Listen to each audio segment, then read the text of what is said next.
બોટાદના રાણપુરમાં ગઈકાલે પડેલા ધોધમાર વરસાદને કારણે શહેરના અનેક વિસ્તારોમાં ગંભીર જળભરાવની સ્થિતિ સર્જાઈ છે। વરસાદે વિરામ લીધાના 12 કલાક વીત્યા છતાં હનુમંતપુરી, કૃષ્ણનગર અને મદનીનગર જેવા વિસ્તારોમાં કમર સુધી પાણી ભરાયું છે। આના કારણે સ્થાનિક રહીશોને ભારે હાલાકીનો સામનો કરવો પડી રહ્યો છે। ઘરોમાં પાણી ઘૂસી જવાથી ઘરવખરીને નુકસાન થયું છે। સ્થાનિક લોકોનું કહેવું છે કે ચોમાસા દરમિયાન દર વર્ષે આ વિસ્તારોમાં પાણી ભરાવાની સમસ્યા નિયમિતપણે ઉદ્ભવે છે, જે હવે કાયમી માથાનો દુખાવો બની ગઈ છે। શહેરના અનેક વિસ્તારોમાં 2-2 ફૂટ પાણી ભરાયા। હનુમંતપુરી, કૃષ્ણનગર જેવા વિસ્તારોમાં પાણી ભરાયા હોય તેવા દ્રશ્યો જોવા મળી રહ્યા છે। બોટાદના રાણપુરમાં ગઈકાલે પડેલા ધોધમાર વરસાદને કારણે શહેરના અનેક વિસ્તારોમાં ગંભીર જળભરાવની સ્થિતિ સર્જાઈ છે। વરસાદે વિરામ લીધાના 12 કલાક વીત્યા છતાં પણ હજુ અનેક વિસ્તારો એવા છે કે જ્યાં પાણીમાં ડૂબેલા જોવા મળી રહ્યા છે, જેમાં હનુમંતપુરી, કૃષ્ણનગર અને મદનીનગર જેવા વિસ્તારો છે જ્યાં કમર સુધી પાણી ભરાયેલું છે। આના કારણે સ્થાનિક રહીશોને ભારે હાલાકીનો સામનો કરવો પડી રહ્યો છે। ઘરોમાં પાણી ઘૂસી જવાથી ઘરવખરીને નુકસાન થયું। સ્થાનિક લોકોનું કહેવું છે કે ચોમાસા દરમિયાન દર વર્ષે આ વિસ્તારમાં પાણી ભરાવાની સમસ્યા નિયમિતપણે ઉદ્ભવે છે, જે હવે કાયમી માથાનો દુખાવો બની ગઈ છે। એટલે કે સ્થાનિકો પણ હવે આ સમસ્યાથી ત્રાહિમામ પોકારી ઉઠ્યા છે અને તંત્ર દ્વારા કોઈ કામગીરી કરવામાં આવે તેવી માંગ કરવામાં આવી રહી છે।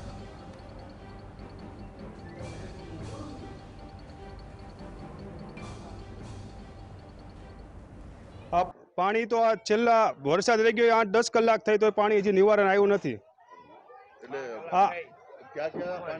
જો મદનીનગર સોસાયટી है, असर सोसायटी है, कृष्णनगर सोसायटी है, हनुमानपुरी है, બધા નીચાણવાળા વિસ્તારમાં પાણી ઘરમાં પણ ગરી ગયું છે। મુશ્કેલી એટલે બહુ અહીંયા કંઈક વાહન આવો રિક્ષા નથી આવતો, કોઈકને દવાખાને જવું તો રિક્ષા માટે નથી આવતો, કંઈક શાક બકાલું લેવા જવું હોય, કંઈ વસ્તુ લેવા જવું હોય તો કંઈ વાહન વ્યવહાર બધા બંધ થઈ ગયા। રાત્રે તો અહીં કેડ હમાનું પાણી હતું। રાતનું બહુ જ પાણી છે, હજી ઉતરતું નથી પાણી અને નિકાલ કઈ લાગતું નથી કે નિકાલ થાય એવું। અહીંયા લગભગ આપણે 1000 ની પબ્લિક રહેતી છે। 5000 મદનીનગર, કૃષ્ણનગર, પછી ખાજા પાર્ક। તાત્કાલિક એમ કે એનું પાણીનો નિકાલ થવું પડે અને તાત્કાલિક સારવાર, કોઈ બીમાર પડે એની સારવાર મળવી જોઈએ। અમારે પડખે પાંજરાપોર છે, એમાં ગાયું અવારનવાર મરી જાય છે, ગાયોને બહુ નુકસાન થાય છે અને પાંજરાપોરનું પાણી બહાર આવે છે, ગંદુ પાણી। કાલે બોટાદ જિલ્લાના રાણપુર શહેર અને તાલુકામાં વરસાદ વરસ્યો હતો, ત્યારે અનેક ઠેકાણે પાણી ભરાયા હોય તેવા દ્રશ્યો સર્જાયા છે।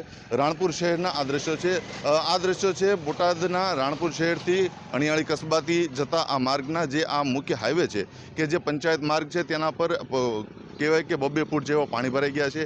વાહનોને અહીંથી ચાલવું પણ મુશ્કેલ પડી રહ્યું છે। ત્યારે આ દ્રશ્ય જે જોઈ શકાય છે, આ પાણી એક નદી સમાન જેવા કે પાણી અત્યારે ભરાઈ ગયા છે, ત્યારે લોકોને પારાવાર આમાં મુશ્કેલી પડી રહી છે। બીજી તરફ આ રહેણાંકી વિસ્તાર પણ છે જે આ રાણપુર શહેરમાં હનુમંતપુરી, મદીનાનગર અને કૃષ્ણનગર જેવા વિસ્તારમાં આ રસ્તો જાય છે, જે રસ્તા પર ખૂબ પાણી ભરાયા હોવાથી લોકોને, સ્થાનિક રહીશોને પારાવાર મુશ્કેલી પડી રહી છે। લોકો કહી રહ્યા છે કે 2 દિવસ સુધી આ પાણી રહેશે, ત્યારે 2 દિવસ સુધી તંત્ર શું કામગીરી કરશે તે એક જોવાનું રહેશે। ધર્મેન્દ્ર લાઠીગરા, GSTV બોટાદ। આજ અંગે વધુ વાત કરીશું, સહયોગી ધર્મેન્દ્ર અમારી સાથે લાઈવ જોડાયા છે। ધર્મેન્દ્ર, જે પાણી, વરસાદ તો બંધ થઈ ગયો છે પરંતુ પાણી ઓસરવાનું નામ નથી લેતું અને તંત્ર દ્વારા કોઈ કામગીરી થતી નથી, શું કહેવું છે રહીશોનું? જી, ચોક્કસથી કહી શકાય કે બોટાદના રાણપુર શહેરમાં ગઈકાલે ધોધમાર વરસાદ પડ્યો હતો। 4 થી 5 કલાક, લગભગ 7 થી 8 ઇંચ જેવો વરસાદ પડ્યો છે। ત્યારે રાણપુર શહેર અને ગ્રામ્ય વિસ્તારોમાં અનેક જગ્યાએ પાણી ભરાણા હોય એવું સામે આવ્યું છે અને ખેતરો પણ બેટમાં ફેરવાયા છે, તો અનેક રહેણાંકી વિસ્તારોમાં પાણી ઘૂસી ગયા હોય તેવું પણ કંઈક ને કંઈક સામે આવ્યું છે। હાલમાં અત્યારે GSTVની ટીમ અત્યારે રાણપુરથી 3 કિલોમીટર દૂર અણિયાળી કસ્બાથી ગામમાં પહોંચી છે અને ત્યાં હાલ દ્રશ્યો જોવાના પ્રયત્ન કરીએ છીએ અને ખાસ કરીને જોવા મળ્યું છે તો અનેક એવા ખેતરો છે કે જેમાં 2-2 ફૂટ જેવા પાણી ભરાયેલા છે। લોકો કહી રહ્યા છે કે હવે આ 8 દિવસ સુધી આ પાણી અહીંથી જવાનું નામ નહીં લે, ત્યારે મુશ્કેલી એ છે કે પાણીના નિકાલની કોઈ વ્યવસ્થા નથી। બીજી બાજુ ખૂબ મોંઘા દાટ વાવેતરો છે કે બિયારણ, ખાતર, મજૂરી અનેક પ્રકારના ખર્ચા કરી નાખ્યા છે, ત્યારે લોકોને ખૂબ જ ખેતરમાં પણ, વાડીઓમાં પણ નુકસાન થયું હોય તેવું કંઈક ને કંઈક સામે આવ્યું છે। ત્યારે અન્ય આપણે એક વાત કરીએ તો એના એક સ્થાનિક રહીશ છે, એ આપણી સાથે જોડાયેલા છે, એમની સાથે વાત કરવાનો પ્રયત્ન કરીશું। શું નામ છે તમારું? મારું નામ ધરૈયા મહેશ સોમાભાઈ છે। મહેશભાઈ, અત્યારે તમારા ગામમાં કેવી સ્થિતિ છે? ગામમાં અત્યારે પાણી ભરાણા હતા? ગામમાં ગઈકાલે બહુ સારો વરસાદ પડ્યો. 2 વાગ્યાથી વરસાદ ચાલુ હતો, 5-6 વાગ્યા લગીને વરસાદ પડ્યો. 6 થી 7, 8 ઇંચ જેવો વરસાદ પડ્યો ગામમાં સારા પાણી ભરાણા છે.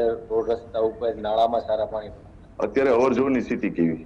અત્યારે અવર જવરની સ્થિતિ બહુ ખરાબ છે. બાઇક ને એવું ચાલી શકે તેમ નથી રસ્તા ઉપર, અને ખેતરોમાં બહુ મોટા ભાગનું નુકસાન થયું છે. કેમ કે કાલે બહુ સારો વરસાદ પડ્યો એટલે ખેતરોમાં બધે સારા પાણી ભરાણા છે.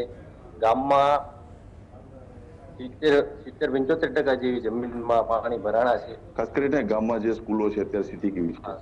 સ્કૂલ આગળ એવું છે કે સ્કૂલ આગળ પાણી ભરાય છે, ટીચણ હમાણા કેડ હમાણા પાણી ભરાય છે. તો બાળકો ત્યાંથી અવર જવર નથી કરી શકતા, સ્કૂલે નથી જઈ શકતા. તો આજે સ્કૂલે પણ રજા રાખવામાં આવી છે.